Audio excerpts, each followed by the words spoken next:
Ja, jeg hedder Henrik Nielsen, jeg er journalist, og jeg interesserer mig meget for arkæologi.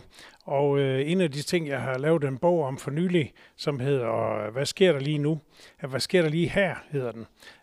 Den handler blandt andet om essærerne, som var sådan et klosterfællesskab ude i Qumran, ørkenen ved det Døde Hav.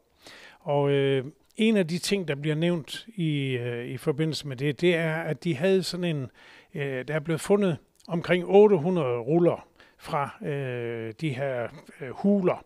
Og en af de ruller, den kalder man for kobberrullen. Faktisk består den af 2 ruller, som hørt sammen. Og de her kobberruller, de afslører, at der er en hel masse skatte gemt rundt omkring.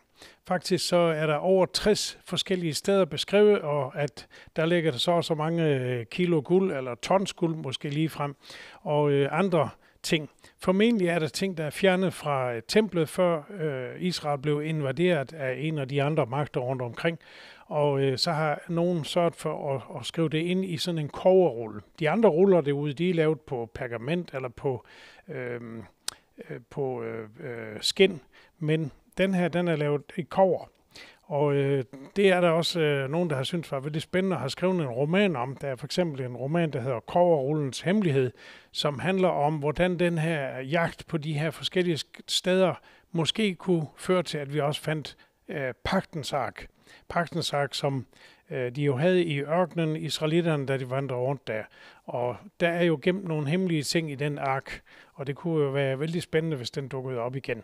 Det er jo faktisk også det, som Indiana Jones-filmen, der hedder Jagten på skatten, eller den skjulte skat, eller sådan noget hedder den på dansk. På engelsk, der hedder den Raiders of the Lost Ark. Og den handler også om, at de er på jagt sammen med nazisterne, at i et kapløb om at finde Pagtens Ark ned i Egypten. Og det er altså den samme Pagtens Ark, vi snakker om her, som kobberrullen måske kunne lede frem til. Og hvis du læser noget om alle de her spændende ting, så har jeg skrevet en bog, den hedder Hvad sker der lige her? Og den kan man bestille på hosianna.dk og ellers i boghandlen.